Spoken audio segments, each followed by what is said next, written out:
Lecture is in trying to help you out to understand a little bit more about how to put your project together and what animation is about a little bit. As you see, I am playing the final project for Project 4, or for the working copy of the lesson, I'm sorry. This isn't, but it's the end one. And you'll see some interesting things that is going on here. The very first is that we see the city is moving up in the background when it repeats. So the background scene is in motion. We'll see that the cars zoom in, and you'll notice very carefully that there is an animation in the car, and it's rumbling. And of course, if you have completed the lesson, you understand that this is what is known as a motion ease.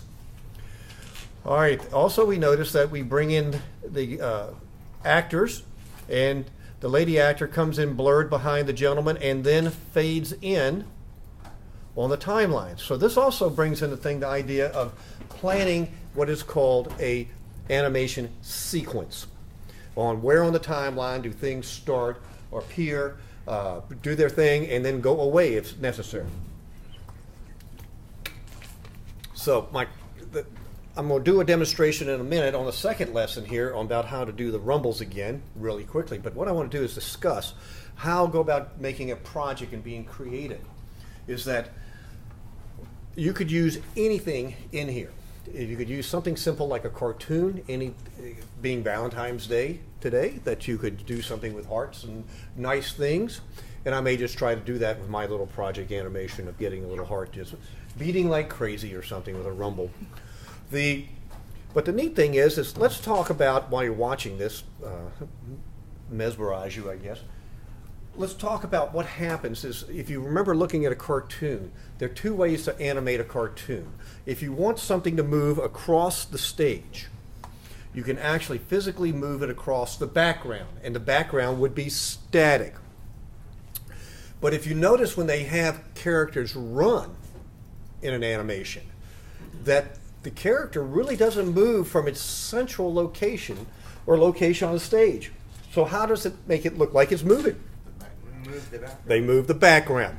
Now, so this brings up the first thing is that, okay, so we could take this project, instead of having the city rise up, you could take a landscape and have it move from left to right, so it looks like the characters are moving.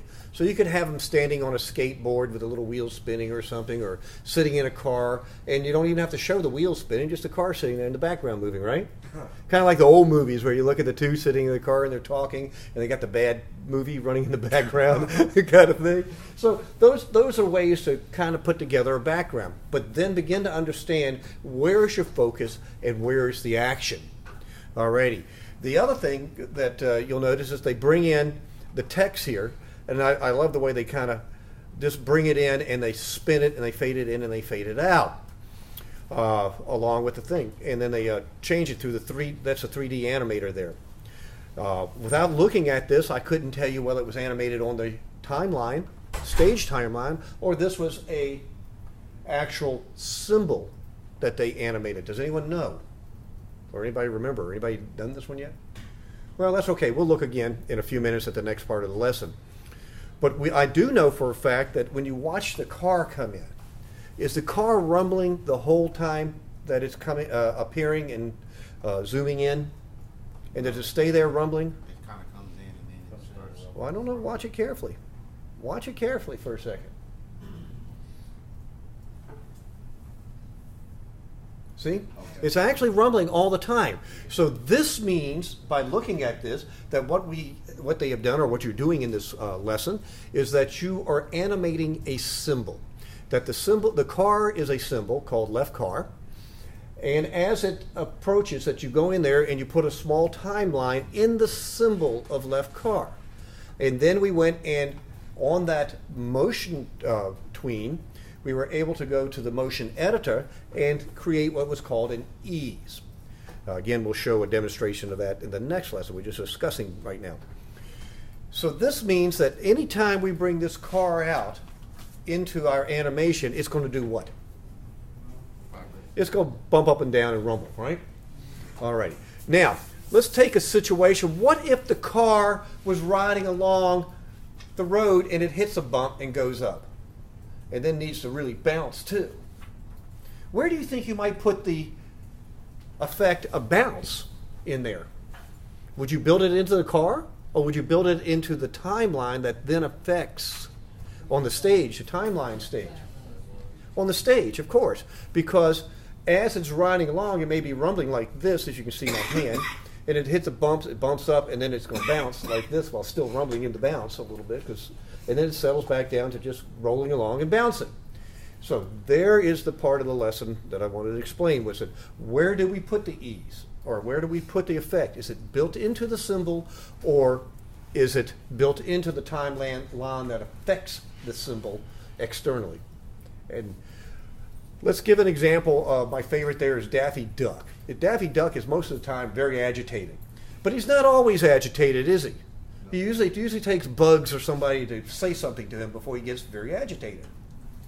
So, if we have Bugs on the Daffy on the stage there, he's not sitting there just agitated up and down, rumbling, is he? Or bouncing up and down? No, not until some interaction with another symbol on the stage, or in the cartoon or animation. Then he will start getting very agitated, jumping up and down. Now, so would I want to build that bounce into him at this time?